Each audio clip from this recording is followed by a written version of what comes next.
Hello dear friends and welcome to the GEOCOAST.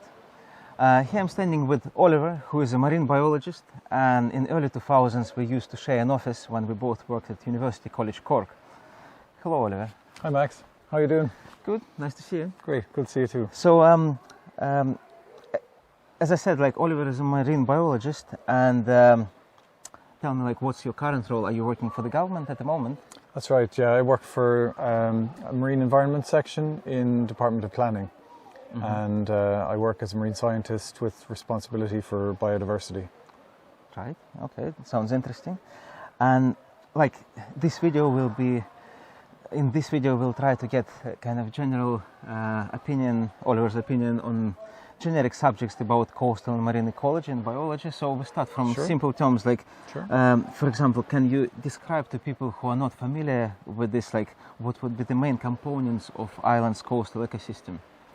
Ooh, it depends. In terms of coastal ecosystem, I suppose you've got the physical structure of the ecosystem to think about. You know, the landmass and how the landmass interacts with the sea, bringing water and nutrients from land to the sea, for example. You also obviously have mixing waters. You have the biological productivity of the sea, then meeting that landmass. And in terms of the ecological components beyond the physics and the biochemistry of the water column, then you're going to have productivity. So from the smallest microorganisms like dinoflagellates and other phytoplankton, plant-based plankton, which are the tiniest microscopic biological flora in the environment, right up to the largest mammals that we would have, the largest birds that we would have, the likes of gannet, for example, and seabirds would be among the largest seabirds. And we'd also have whales, dolphins, porpoises, and other species. Some of even the very large whales like fin whales come in quite close to the coast. So there are all sorts of elements in between those two on the biological side. And of course you also have in the coastal zone things like kelp forest, small invertebrates clinging to rocky shores and so on. So it's really diverse. And that's not mentioning the human species which makes noise in the background. Absolutely. We're one of the large mammals that are out there too. Yeah. So Oliver, how would you describe in simple words the difference between coastal and marine biology and ecology? What is the difference between these terms? Good question. I suppose ecology covers more how all the different systems that are there interact with each other, and how the balance of nature, including humans' role in the natural environment, how that works out. So the different processes, different systems, maybe competition for food, avoidance of predators, how the system deals with contamination, for example, deals with storminess. All those sorts of things are very much part of the ecology, whereas the marine biology is very much focused on biological components of the living organism. Exactly, whether plant or animal. So ecology is living environment, biology is who is living correct. in this environment. It integrates environment in a larger way than just plants and animals, yeah. And from the point of view of biological diversity, what coastal type would be more important, rocky or sandy? Well, I think I'll be diplomatic here, but I think it very much depends where you're coming from. When you say important, do you mean economically important? Do you mean not biologically important? From the point of from the point of view biological diversity, yes. Which coastal type has more biological diversity, rocky or sandy? Yeah, I would say it's probably rocky in general, rocky shore. Although there are some fantastic organisms that are well adapted to sandy and muddy shores. But rocky shore can take on board not only dynamic and exposed environments, but also more sheltered environments that happen to be rocky as well. It's very much like where we are here. There are parts of this shoreline here that are very exposed and are cut by the ocean, and then there are parts around the corner of this bay here in Cork where you have more sheltered environments, and so you have quite an array of plant and animal species that can avail of the opportunities there. In sandy environments they tend to be more sheltered, and depositional, and less. There's less variety in the conditions. I think that they're exposed to in general. And here we're standing in Novel Cove, yeah. And I know that you grew up in this area, and probably like you swam and explored this area in great detail. So what can you? And then you went on studying marine biology. So now, from the point of marine biologist, what can you tell me about the ecology and biology of this particular area? Well, this place is quite close to my heart. It's only a couple of miles from where we lived. So we would come here in the summertime and hang out, go fishing, go swimming, go snorkeling and that. So part of my growing up would have been being exposed to this environment and discovering what there is to see. And of course, the sea that we have here is very, in the coastline, it's prone to differences depending on tide. Yes. So sometimes you come here, the tide is in, and the water looks very deep, and things that you might be interested in are unavailable because they're too deep. And then you come at low tide and spring tide, and there are rock pools that you didn't see before, and you can dig around in them. So there's fantastic life here, between anemones and starfish, right up to some caves around the corner here from this cove where there are seals that produce pups in the winter time. And so we would have discovered those for ourselves many years ago, and it would have been a good stimulant for me to continue on and study marine science and that in Cork. Seabirds on these cliffs? Or not? Yeah, you do get fulmars. You do get fulmars around here, and also some kittiwakes, and also not far out to sea we'd have an awful lot of bird traffic. You get gannets and in fact there's a gull overhead there, a young gull overhead there, lesser blackback gull. But we get gannets, and we get a lot of Manx shearwaters travelling through. We're not far from the old head of Kinsale here, which is a promontory sticking quite far out into the Celtic Sea. And you do, if you take a line between Ballycotton Island and the old head of Kinsale, and you sail out to that line, you get an awful lot of species that are travelling in and out of the Celtic Sea. So a lot of common dolphins, porpoises, some shark species, some basking sharks and blue sharks even a little further out, and that. So there's really quite a variety of things right here, just within a couple of miles of where we're standing. As you mentioned sharks, can we say that shark is the largest fish in the ocean? Is it technically a fish? It's not a mammal. Yes, it's a fish. Yeah, it's a cartilaginous fish. Yeah, and what are the chances? Many people are fascinated with sharks, but at the same time they're afraid of sharks. So what are the chances of meeting a shark in coastal waters when you go swimming or surfing? Pretty slim, quite close to the coast. In even on the south coast where the water is maybe a little bit warmer. We do get basking sharks in here. In fact, one of the college things we did was recover a basking shark carcass that had got tangled in the net many years ago, and brought it ashore to measure it, and that some of the students in zoology in Cork and myself did that, and it was good fun, some friends and I. And you do get them, and again they're quite close to the coast, but it tends to be at certain times of the year. It tends to be kind of in early to mid-spring and early summer, and then they seem to disappear and they're found in other parts of the coast. And so your chances of when you're snorkeling? Oh yeah. You actually saw them close enough? We actually diving with scuba diving? We used to windsurf. We used to do a lot of windsurfing here as kids, and I remember very distinctly sailing out just about a kilometre from shore with my brother, and we were off just on our own, no boats around, and we saw a very large fin coming up in front of us, and we got spooked by it. It was quite a big shark. So you can encounter them. They tend to be, like most things that are on the water or at the surface of the water in Ireland, they tend to be difficult to see because we don't get calm seas very, very often, so it can be difficult to see a fin. Can they attack a person? Not at all, no. Basking sharks, not at all. No, basking sharks are very docile. They're filter feeders, so they swim around near the surface or below the surface with their mouths wide open, and it can be quite a large mouth. So similar to whales, yeah? Same mechanism? More like whale sharks, actually. The huge tropical sharks that are there in the Indian Ocean and the Pacific. They swim around with their mouths open, and they're basically filter feeding, and basking sharks do the same thing. So they don't have teeth. They're totally harmless, and do we have the any size sharks? makes them spook you a little bit. But I mean, we don't get large sharks that are this close to the coast other than basking sharks. With teeth which can actually eat the person, no?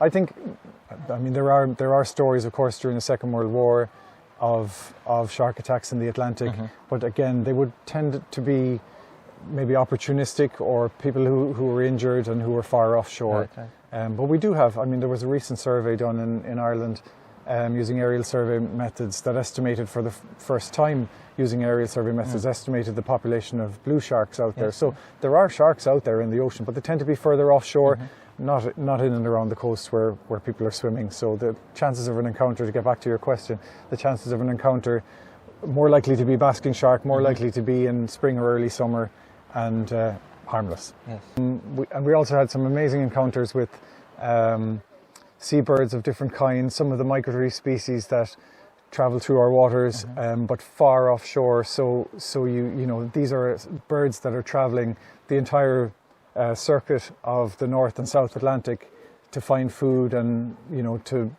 live their lives. And when you go out far enough at the right time of year, you can encounter these amazing birds, just like albatross, but our versions of the albatross, but far offshore, some of the great shearwaters and so on. So yeah, and you see amazing things, like you see aerial piracy, you know, by skuas of different kinds attacking other seabirds to get them to cough up food, and all of this is going on. It's really quite dramatic to watch this in the offshore. So if you can get further out, you know, if you're used to being on the coast, you see a certain amount, and you see it from the landlubber's perspective. But if you can get that little bit further offshore, you know, an even larger window opens up, and it's been really, I've been very lucky to have some opportunities like that over time. I remember once on one research cruise that I was on, like a whale jumped in front of the vessel. It was a 90-meter long boat, and the 15-meter wave jumped inside, so the captain slammed on the brake, everything fell down. So like it was nearly a collision with the whale, but he got away. Anything like this happen? Like, were we any close to collision with whales or dolphins? Like when? Not when we were on board. More often than not, you get bow riding dolphins very commonly on shipping of different kinds. They just follow the boat. Yeah, or they use the bow wave of the boat to move them along and have a bit of fun and maybe compete with each other for. But they don't collide. Like socially, you know. They don't tend to. No, in fact. It's one thing that I worked for the National Parks and Wildlife Service for about 10 years, and we were interested in getting records of ship strikes. There's a very good stranding scheme for whales and dolphins in Ireland that was set up by the Irish Whale and Dolphin Group back in the early 1990s. And it's interesting that there are very, very few logs of ship strikes on large whales in Irish waters.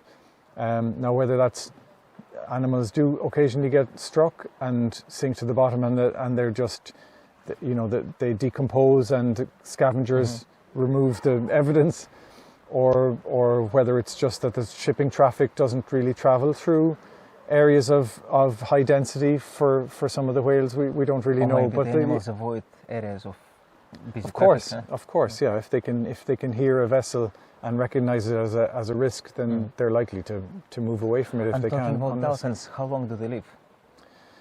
It depends on the species. We have some dolphins that live sort of 20, 30 years, and then some species that are longer lived than that. Generally speaking, between 20 and 40 years or thereabouts. You know, like the famous dolphin in the Dingle Bay, fungi? Yes, yeah. Do you think it's myth or reality? I mean, it's been there for quite some time. Yeah, I think 1982 or 1983. Is it possible that it's still living? He was recorded here. Yeah. Or is he getting replaced with his? No, it's unlikely. I mean, everyone says it's the same dolphin, and you know, who would you to be at to question local people in Dingle as to whether there's a different dolphin there? No, I think all the evidence is that it's fungi. Is still there. It's an amazing story because he's been there so long. Well, it's not entirely unusual for bottlenose dolphins, for single solitary bottlenose dolphins to be out there. There's been a female dolphin as well up the west coast of Ireland for some time, and fungi is one of a few, but he's probably one of the longest lived of those examples from around the world. But so something to be proud of for people in Kerry and for Ireland. But you didn't research this, like you were not curious to actually find out whether it's the same or. Well, the last time, all I can tell you, Max, is last time I was down in Dingle with the kids, we went out to see him, and it was the same dolphins. So I think it's very likely, and if that continues, well, he'll be breaking all the records, because he's certainly he's there over 35 years, 36 years at this stage at least. And talking about coastal and marine birds, Oliver, like what would be, can you list just the main species of birds that we see, that we can find around the island's coast? Sure. Okay, well, we're going to have a lot of the gull species, for example, the lesser black-backed gulls, a large black-backed gull, herring gull, black-headed gull, common gull. So a lot of gull species. We have some of the larger, longer distance travellers like gannets, for example, which would be quite common at this time of year. You'd see them coming in and diving for mackerel off the bays here, and sometimes right into Fountainstone Bay, for example, or into Oyster Haven, Kinsale Harbour and so on, when the mackerel come in. Then we also have a lot of the auks, so we have puffins that would be, for example, nesting and burrowing nesting on the salty islands in Wexford, and some of them would be out there, travelling when they're finished breeding and when they're fledged. We have guillemots and razorbills as well, which are related to the puffins. And you'd find a lot of those on the water at this time of year. They're starting to build themselves up again after the breeding season. And we have the shearwaters, like Manx shearwater, quite commonly. We also get storm petrels, which are really nice to see. They're like a little swallow that feeds on the surface. And we get those at this time of year again, maybe a little further offshore, not quite right in by the coast.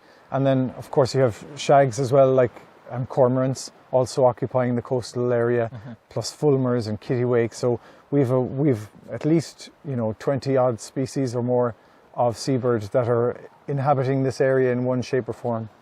And tell me, like, are the coastal bird species, like, which coastal bird species in legal terms would be ordinary residents in Ireland?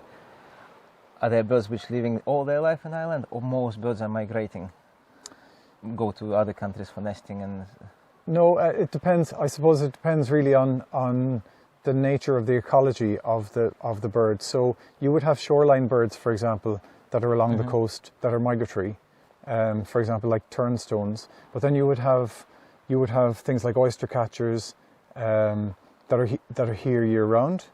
We get the likes of curlew, which are quite iconic as a coastal bird for mudflat and sandflat areas. But unfortunately, they're having problems in terms of the breeding population is not doing so well for curlew.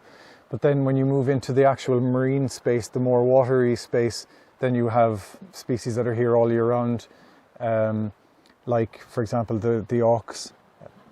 They might go to sea for a period of time, but they're nesting and they're here in the wintertime, and they're occupying cliff habitats in the wintertime or the sea in the wintertime, depending on what they need.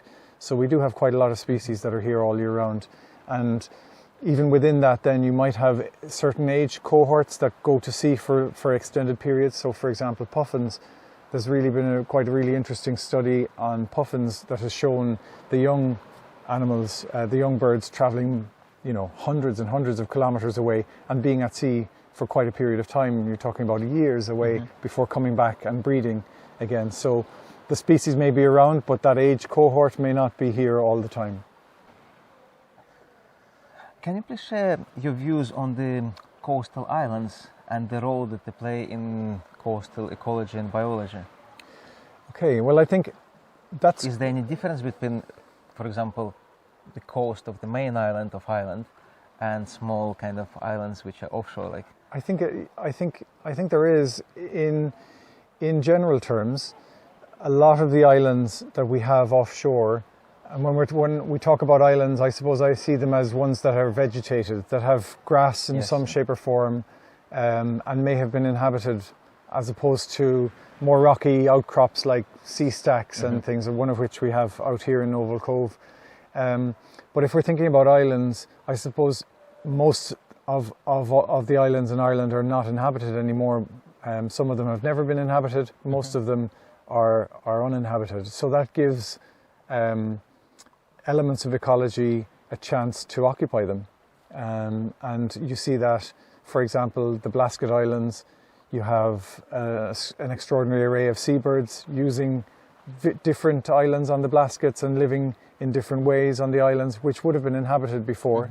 You have the likes of the Skelligs, for example, which are obviously a UNESCO heritage site and famous for the Star Wars films, but also became major colonies for gannets and puffins and kittiwakes, for example.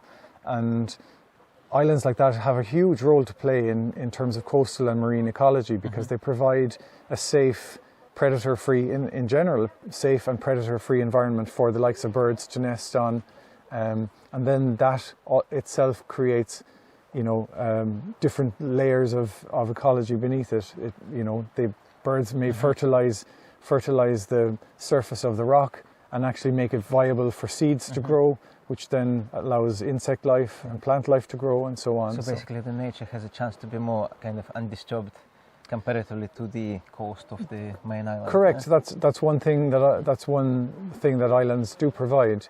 Of course, they were providers for humans as well, in terms of people, hunted seabirds or hunted seals, or used islands as a base to go to sea or to graze their cattle or sheep on, and so on. But those islands that have been left go, where people have been taken off them or people have left them back to nature, obviously provide a good platform for nature to thrive, and in places, in situations where the mainland might be occupied and more intensively grazed and more intensively used by humans. Okay, thanks very much, Oliver. Good. Okay. No problem. Anytime.